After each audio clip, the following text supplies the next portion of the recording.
what if I told you that this piece of jewelry right here is illegal and could get you into a lot of hot water? Let's find out what this really is. Have you ever bought a jewelry jar or a box of mystery jewelry and found something in it that you thought was really old and maybe could be worth a lot of money, only to find out that it's something that could get you in hot water? And if you sell online, it's something that could get you banned from eBay or Etsy or these other platforms where you're trying to sell. This video is going to show you how to identify what you've got. There are a lot of legal ramifications. There are certain aspects of being able to sell ivory legally, which we'll get into.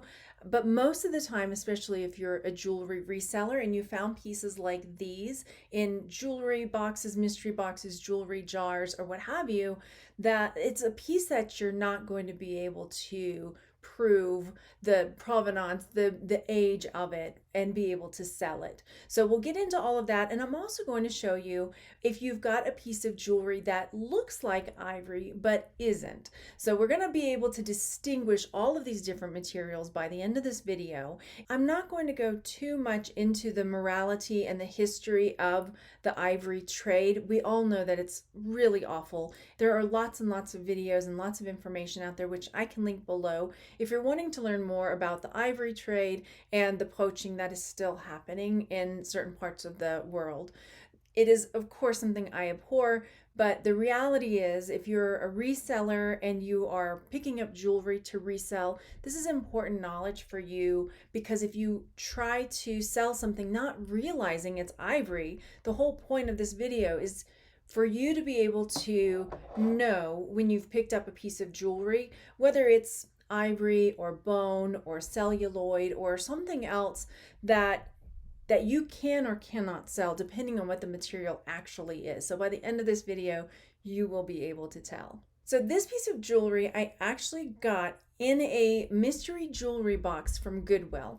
I don't know, I can't prove that the person that created this mystery box knew or didn't know that they were putting ivory in it. My guess is that the person that was creating the mystery box was just putting in mass amounts of jewelry, weighing it, bagging it, and moving on to the next. So I seriously doubt that the person was hand picking every piece and knowing that what was going into the box was ivory. So I do have a little collection as a sort that I keep here for videos like this where I'm trying to educate people about ivory. And I'm also going to share places that you can send your ivory for educational reasons. There are organizations that take ivory to use for educating the population about the ivory trade. So if you have ivory and you're like, now what?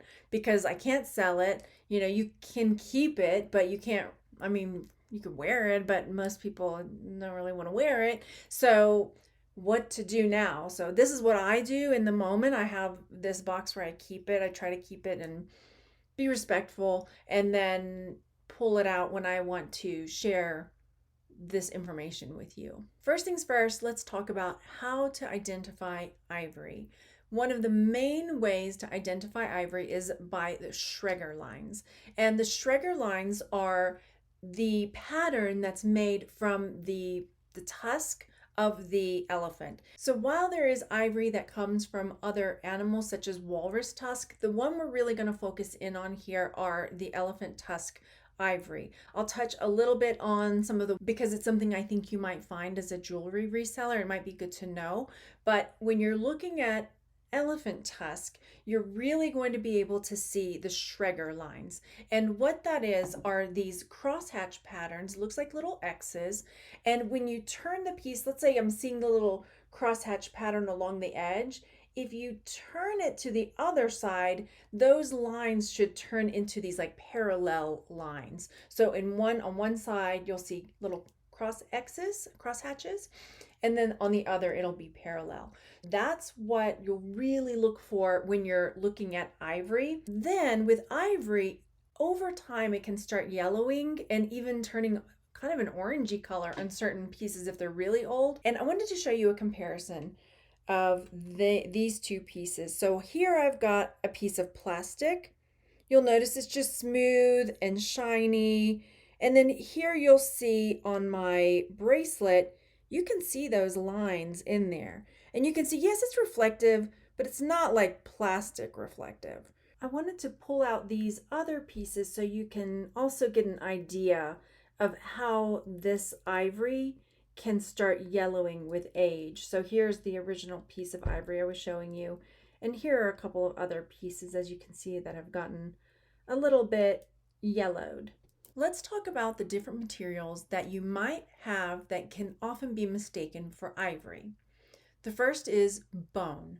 So with bone, they can polish it down really smoothly, but when you're looking at it, you won't see those Schreger lines. And what you will see is a very porous texture. You might see some lines, but they're not going to be those very clean parallel lines. Other times there are plastics or resins that can mimic ivory, such as this, but once again, you're not going to see those Schreger lines. It won't have the pock marks like a piece of bone.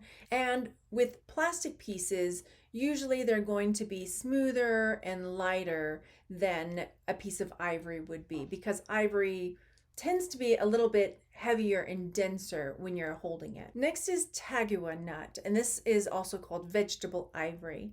This is a plant-based alternative that can be carved to look like ivory pieces of jewelry, but is plant-based and sustainable. Celluloid is an early plastic that was often used to mimic ivory.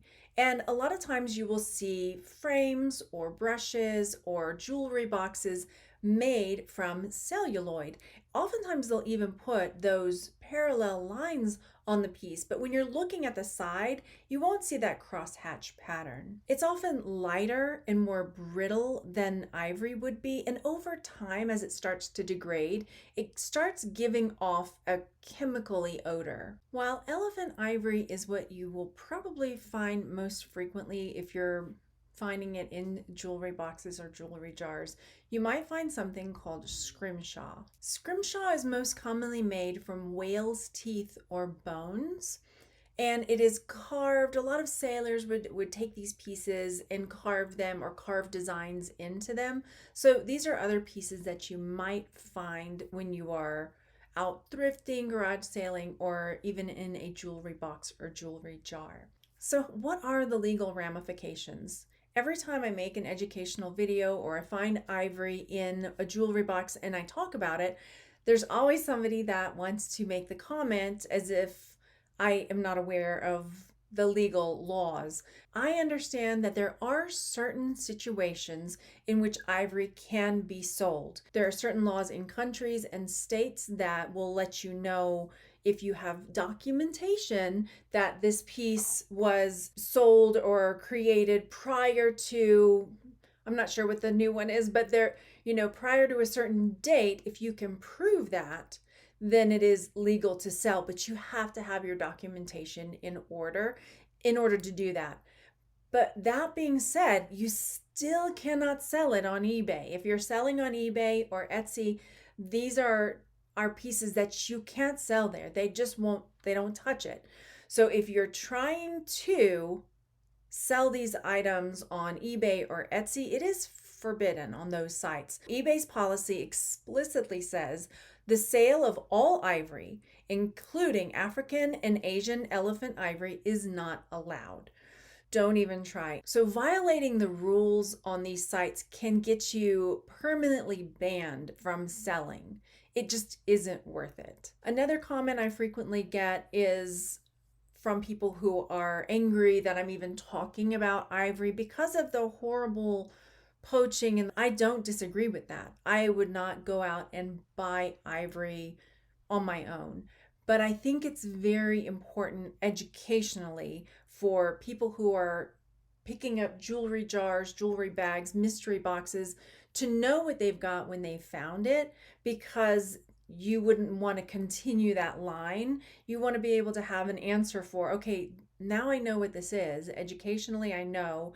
Now what do I do with it? So that's the whole purpose of this video. So I'm trying to cut off some of those comments before they even start, hopefully, with fingers crossed. What do you do if you find ivory? Do you keep it? donate it, dispose of it. I've had people in videos tell me I should take it in my backyard and burn it, that I should bury it. And to me, that just didn't feel respectful. I wanted to be able to educate other jewelry sellers to know what they've got and how to handle it. There are museums and conservation societies that will take donations of ivory pieces. One of those is the Wildlife Conservation Society.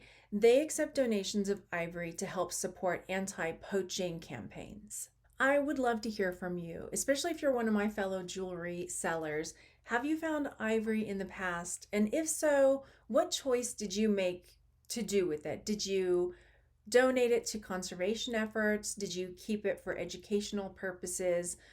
I'm interested in hearing your thoughts. I hope you found this video helpful. I appreciate you watching, and I'll see you on the next video. Thanks so much. Bye.